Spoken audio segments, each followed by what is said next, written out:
Congratulations, you've reached 40. A new life awaits. If you're not serious about this, hang up. But if you continue, there's no way back. Leave your message after the beep. Toodles! I've waited my whole life for this moment. 40 is just the beginning. It's scary, but exciting. I thought I would have everything figured out by now. This is the life I wanted, I think. I am Adedayo, and this is 40s Speak. At the time when I turned 40, I wasn't working. Also, I wasn't sure what I wanted to do, so it hit me hard. There was a sense of you don't have so much time. Once I got to 40, there was a lot of self-knowing. And also God also telling me, this is who I've called you to be. Probably before I was 40, at the back of my mind, it's like I had time. But from the moment I turned 40, I started making conscious decisions. I started considering insurance, life insurance, health insurance, and all of that.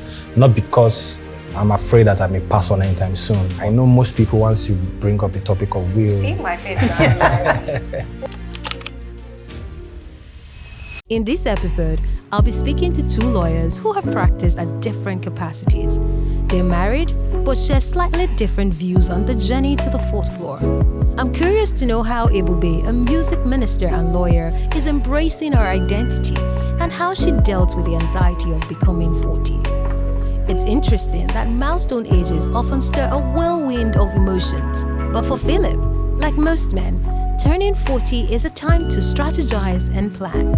It makes me wonder, do men have different view from women when turning 40? Well, we'll find out more. Hi, guys. Hello. Okay, so, Boo Boo, I know you celebrated your 40th some few moments ago. Okay. Last year. Yes. How was it like for you embracing 40? Well, it was very scary, funny enough. I was very anxious.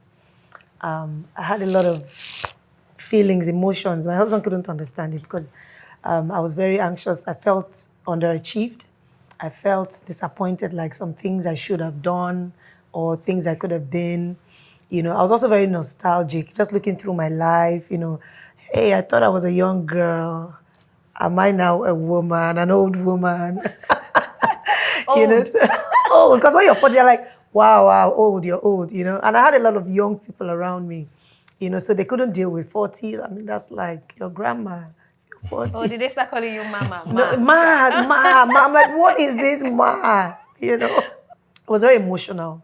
You know, I even did a bit of a write-up. I even did a voice note, just trying to deal with it. And it was tough, you know, but eventually I came to deal with it. Now, I thought initially it was just me feeling underachieved, but I realized over time that it was most women deal with anxieties when you're coming into 40, because 40 just sounds like, oh, your life is halfway. What have you done? Who are you? You're no longer the young girl. They can't call you girl anymore. It's over. It's now mama. Hello, madam. Welcome, madam. Mama. It's okay, madam. But you don't look anything like 40. You look amazing. Thank you. Fabulous as always. Good, no? How did you embrace it? Well, God was a major factor in it because he kept on, you know, reassuring me that, look, you know, when you get to 40, it looks like your life is almost over, you know, but he kept on reassuring me, no, 40 is almost like a beginning.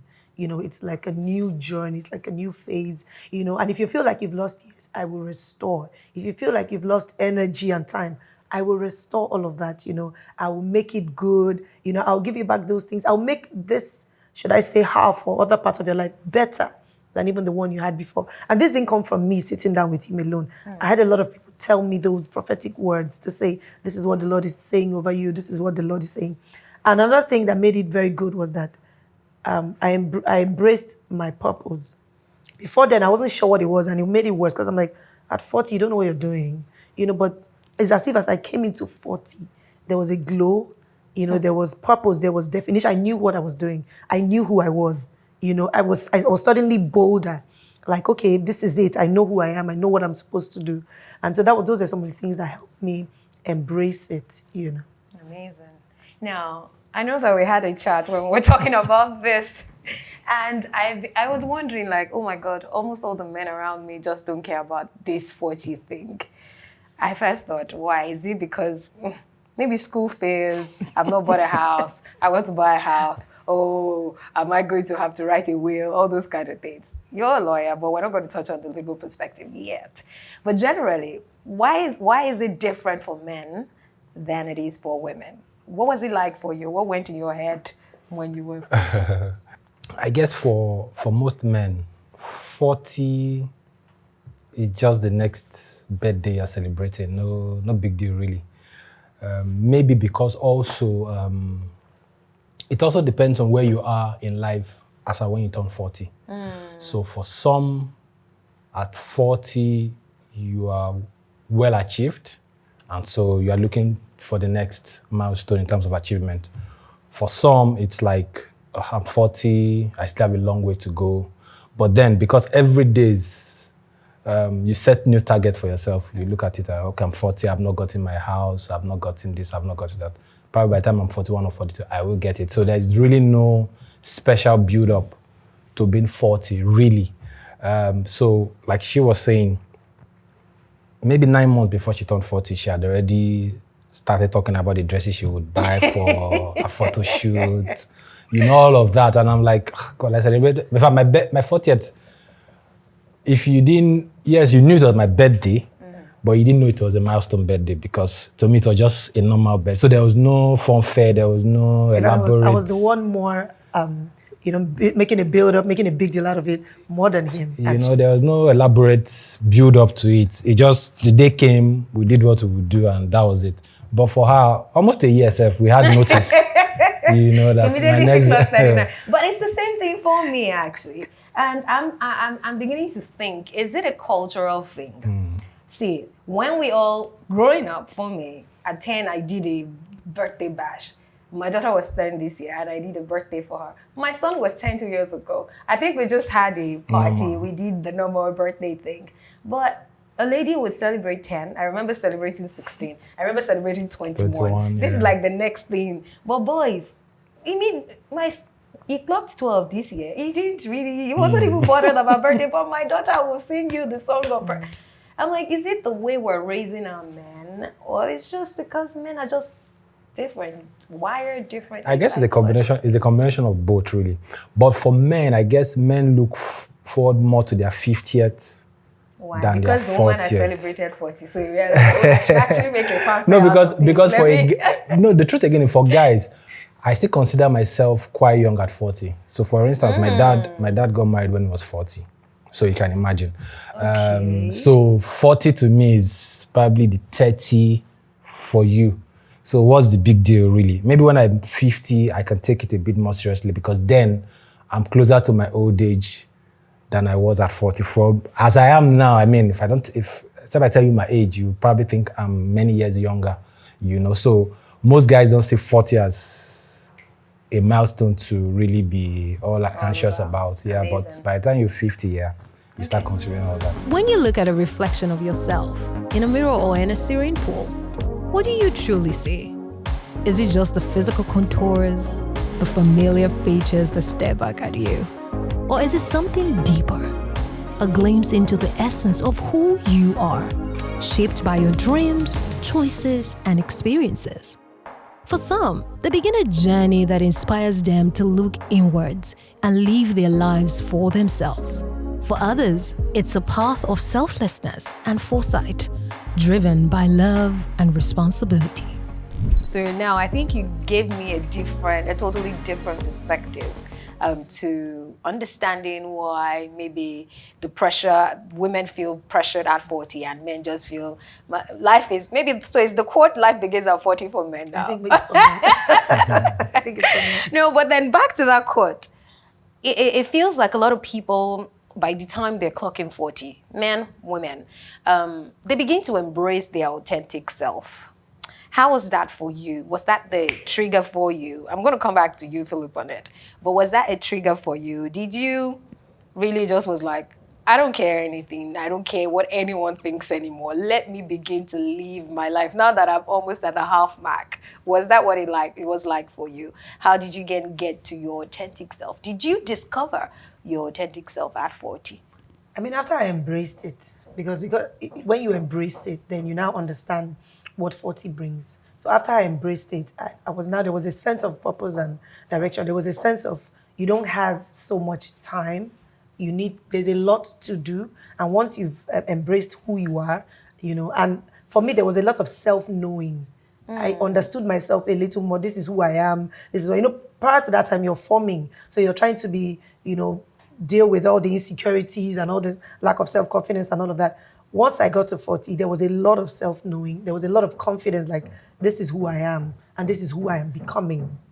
Okay? That's not to say that you still don't work on yourself, but I understood who I was a little bit more. I was a little bit more confident. And there was a sense of, like, okay, I know what I'm supposed to do now, and I'm going to embrace it and run with it because there's not much time. Did you just wake up in the morning and realize, I think I know what I'm supposed to do now? No, it Today wasn't. I'm 40 and I know what I'm supposed to. How did you get to self-knowing?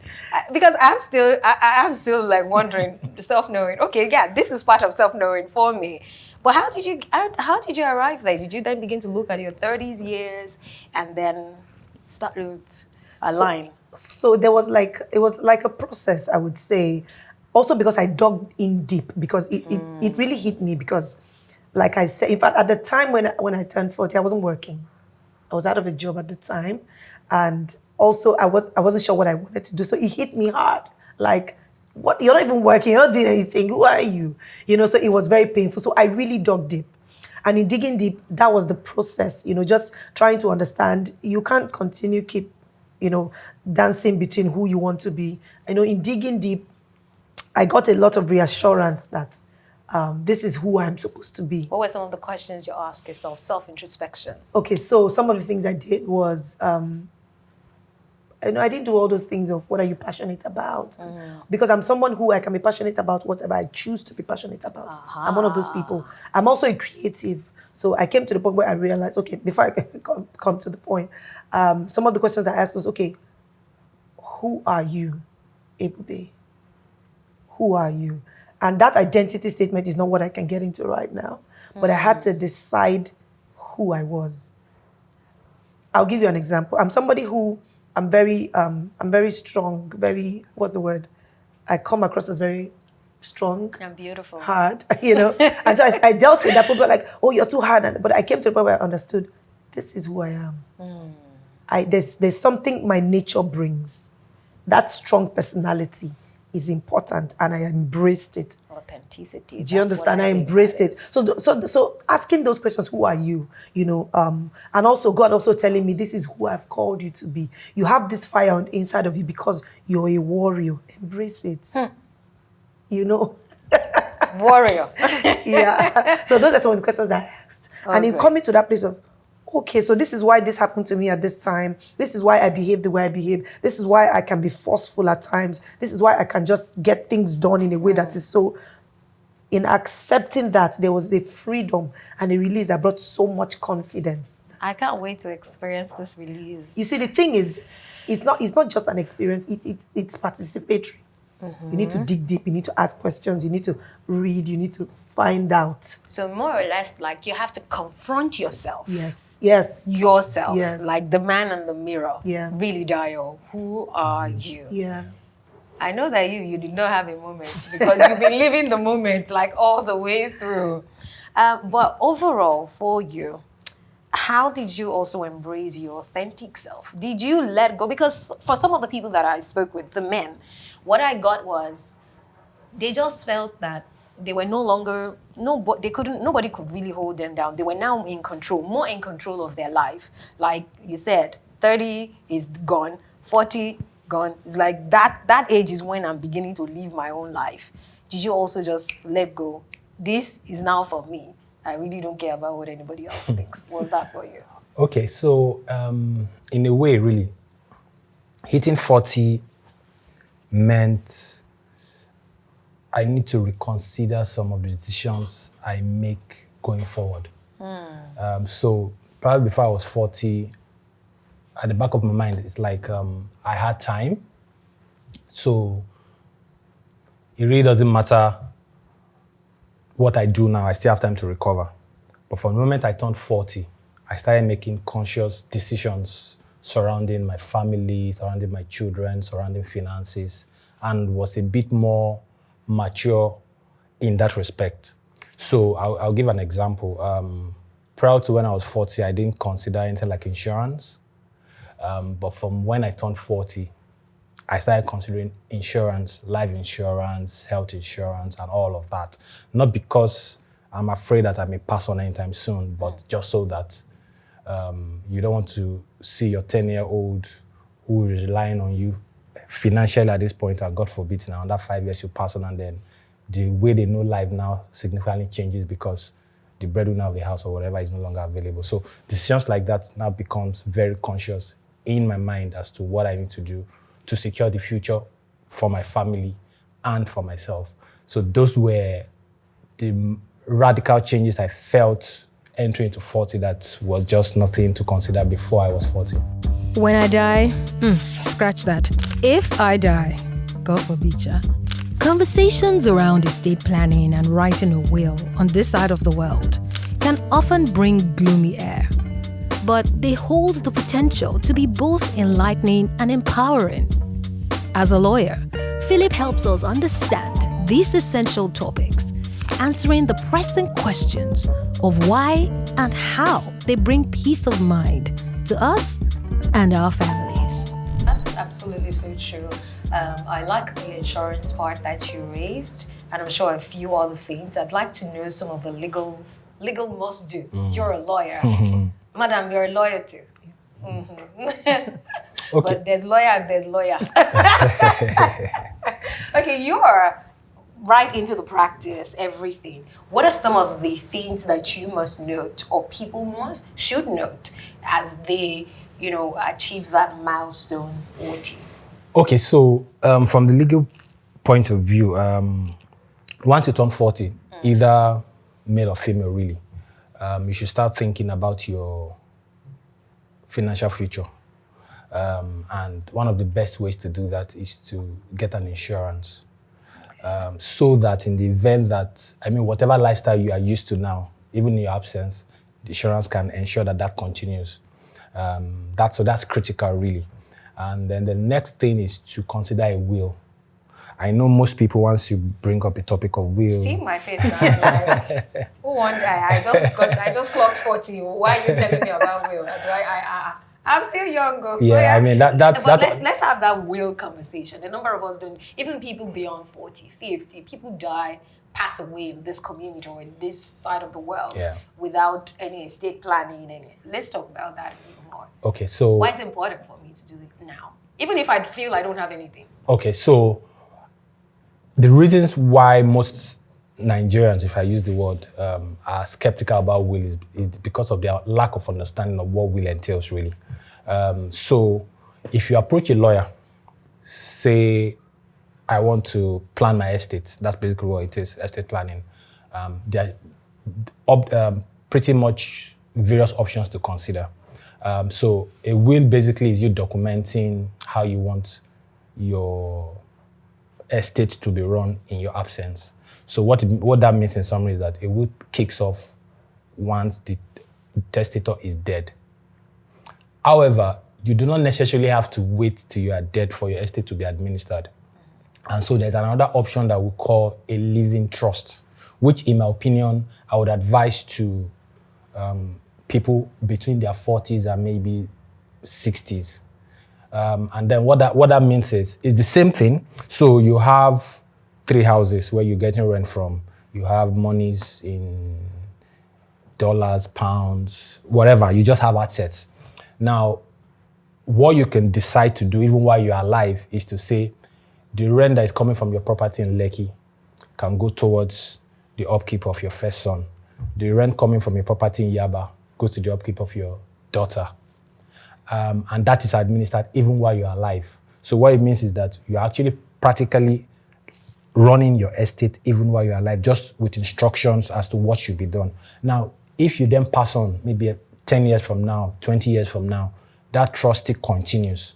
You could then also have a will that which covers the things that were not covered under the trust. Okay. Now, with a will, if I were to write a will now that I'm in my 40s, whatever it is that is in the will as of when I wrote it is what is going to be administered in my demise. However, for a living trust, because it's an ongoing thing. As things evolve or evolve, as it were, we can tweak it, as it were. Okay. So you move from having one house to 5 houses down the line. You can decide that you want your trust to cover all your 5 houses, or the trust covers just 2 houses and leave out 3 houses. But the bottom line is, for young people, 40 is not young, but 40 is still young. For people in their 40s, what you should start considering is estate planning. Let me not use the word will. When you now speak to your lawyer, based on the assets you have, your lawyer can then advise you, write an outright will or do a living trust or do something in that regard. I just want to interrupt or interject. I don't have that many assets. I just have me, my phone, my one car, rented apartment. Yeah. Why do I need a will or estate? Okay, so the so the question is, okay, so you have a car at the minimum. What happens when you pass to your car? If you do not decide it now, it means somebody you have sense with, and then that could be subject to controversies and all of that. It isn't about the size of what No, it's not. As long as you have something. As long as you have anything. Yeah, that you wish somebody else to own. Exactly. Your child, so your family, your children. Wow, that's quite educative. Absolutely, I wouldn't have thought of estate planning in that way. I think I have to own a property, buy land, do all of those things before I do that. All right, so in addition to what he said, you can will things as mundane as your shoes, your hair, your clothes, your dog, your pet. You want to decide who would have my pet, if I'm not around, my hair. Do you want it to go to Red Cross charity? Do you want it to go to your younger sister? Just so that there's no controversy, people are fighting and squabbling over, little things. It just brings a sense of peace. Everybody knows who has what. So maybe it's just a cultural thing that people will think that death is looming. Yeah. I don't want to die yet. Don't let me start writing who will wear my hair, who will take my shoe, who will wear my clothes. But I think it's actually important that we do that. It also gives a sense of direction to the people that, God forbid, you might leave behind to say this is how the person wants to be or her things to be handled. That is so great. We run. We try to hide. Sometimes we get in our own way, but I've learned that we could never get in the creators. It can be difficult accepting the reality of who we are and the gift God has given us. Ebube struggled with this, knowing herself only in the light of what she does professionally. How did she embrace becoming a music minister, finding deeper purpose and fulfillment beyond her professional successes? Now, I want you to touch on identity. Coming into your own, you had touched on authenticity, having the real conversation with the man in the mirror. Yeah. Now, how has your identity transformed, or you've come into purpose and alignment? I know we're discovering ourselves daily, we're working in purpose daily, from lawyer to HR practitioner to prophetess. That's to your ministry, actually, your ministry. How did 40 play any role in that? And how have you come into your identity in alignment with God? Is this what you saw yourself as when you were coming up? Absolutely not. Absolutely not. Even if I was in the choir for so many years, I did not see myself as a music minister. In fact, I even resisted it for a long time, for the longest time. I didn't want to be in, because I never saw myself going about singing, but somehow the Lord began to tell me, this is who I've called you to be. I began to connect the dots. Like, this is the reason why. But you can sing. So what are you talking about? You can sing, and that's part of it. You pray, that's part of it. The Lord just began to connect the dots, and I came to understand that, oh, okay, this is it. Now, going back to what you said, there had been a trajectory of, HR, I'm a lawyer. All of that has come together. And all of that just came together to form the person that I became. Now, remember that as you've been growing, there's a sense of maturity. There's a sense of wisdom. There's a sense of experience, because you've lived life. You know how things work. You have some sort of wisdom. You understand how things go. All of that put together gives you a sense of centering yourself. Like, okay, I know what life is about a little bit. I've seen life small. You understand? So all of that put together helped me embrace what God was saying. You may not always see it the way it is, but Ebube is who she is, partly because of, also, sorry, there's something I really want to quickly mention. Prior to this time, my value had been based on the things I did. How people perceived me. Are you doing well? Are you growing in your career? Are you earning 6 figures and all of that? But I came to a point, and by the way, I was not working when I turned 40. Remember I said that? Yeah. I came to a point where my value wasn't based on what I was doing. I was not doing anything. I was not, quote unquote, earning per se. My value was not based on anything I was doing, anything. And I was just a person of value because I was loved. The blood of Jesus paid the price for me. And that was enough. And that's the part that a number of people get wrong. So they believe that I've achieved success, or I'm where I'm on the right trajectory generally. And so that is who I am. I'm a successful musician. I'm a successful actor or actress and all of that. And then they begin to define themselves by what they do, much more than who they are. Yeah. So coming into your own, I think that from what you have said now, 40 played a lot of part in bringing that to you. Why do we have to wait till we're 40 before we start asking those hard questions and connecting the dots? It's real for me. It's the reason we're doing this, and I must say thank you for coming to share with us here. I say at the 40s chamber. It's so great to know that one is not alone, that all the experience. You told me about, what's that movie you saw? This is 40. This is 40. I think that a lot of people should see that, actually. It would help a lot. Yeah. A lot of people should see the movie This is 40. It would help a lot. I'm going to look for it. I'm going to watch it. And I'm going to come back and give you the feedback on that. But overall, you're not what you do. You're not defined by what you consider your achievement. Yeah. Ultimately, it is finding the purpose of God for yourself, finding your identity, your authentic self. And the interesting thing, like you said, is a number of things that have already happened to you in the past are the things that all culminate in your final identity. So that means no experience is lost. Yeah. Nothing at all happens by chance. Yeah. It's so enlightening having this conversation. I feel a bit of relief. Now I think I'm a bit more open to welcoming 40. Just to add, it's a journey that brings you to a place where you understand your value is not based on anything you've done. And it's very important because any of those things could be taken away at any time. You could stop singing, you could stop doing voiceovers, but you are still a person that is approved, loved. If you don't do anything, you are valuable. In fact, thank you so much. If you don't do anything, you're valuable. That's why these days I'm like, what will happen? What's the worst that will happen? Let's do it. Thank you, guys. Thank you for having us. My privilege, my honor. Thank you, Phil. Thank you. Appreciate it. Ogaloya, I'll be seeing you soon on my estate planning. Oh, we want to wheel the wig. I have a dog that backs a lot. The jury, well, we're working on that. Okay, thank you. Thank you. When the realization dawns that there's nothing to lose and time is a precious commodity, we begin to confront our insecurities head on. It's in these quiet moments, digging deep within, that we discover our true selves, embrace our uniqueness, and allow ourselves to navigate life with newfound clarity and purpose. When we get to the point where our worth isn't defined by accomplishment, but by God's purpose, we uncover a deeper meaning that transcends material success.